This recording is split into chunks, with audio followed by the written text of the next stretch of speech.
2022 est d'abord un millésime assez surprenant.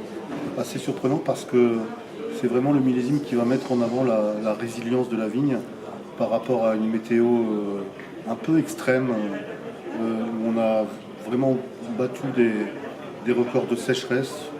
On a aussi battu des records de chaleur.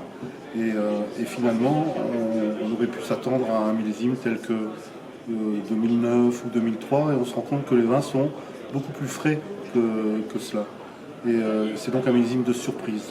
Je crois aussi que c'est un millésime qui va porter un symbole très fort par rapport justement à cette résilience, parce que c'est aussi le millésime qui pour la première fois nous met en relation avec la réalité de ce réchauffement climatique.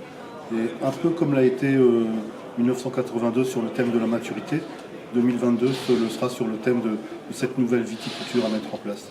C'est vrai qu'avec un peu de recul, on se rend compte que beaucoup de choses ont été mises en place, parce que c'est une crainte, ce réchauffement climatique qui harcèle un peu les vignerons depuis longtemps. Et ils ont mis en place des choses au niveau de la gestion des sols, au niveau des enherbements, au niveau des qualités d'enracinement des vignes, au niveau de la vie des sols, des écosystèmes, d'agroforesterie, toutes ces thématiques un peu nouvelles, comment je pense sur le terrain apporter leurs fruits et ont grandement aidé à ce que les raisins ne souffrent pas tant que cela.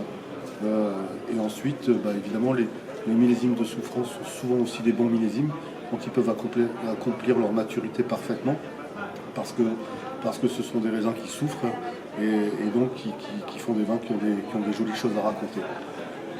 En tout cas, ce qui est certain, c'est que les premières dégustations démontrent chez les gens qui viennent goûter une certaine surprise, agréable surprise quant à la maturité.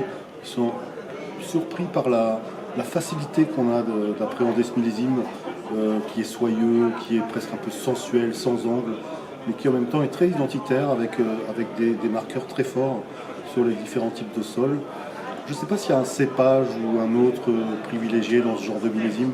Je crois surtout que c'est, comme je le disais, un petit peu la récompense du vigneron.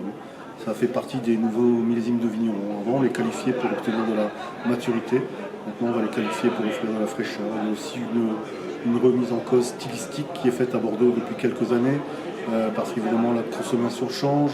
On veut moins d'alcool, on veut moins de tanins, on veut moins de bois, on veut moins d'extraction. Et tout ça conjugue avec un millésime parfaitement mûr, où les gens étaient plutôt en retrait par rapport à des phénomènes d'extraction, et ce qui fait que les vins ont un équilibre et une facilité d'accès qui est juste magnifique. Et je pense donc à juste titre, c'est un millésime qui va obtenir un très très gros succès.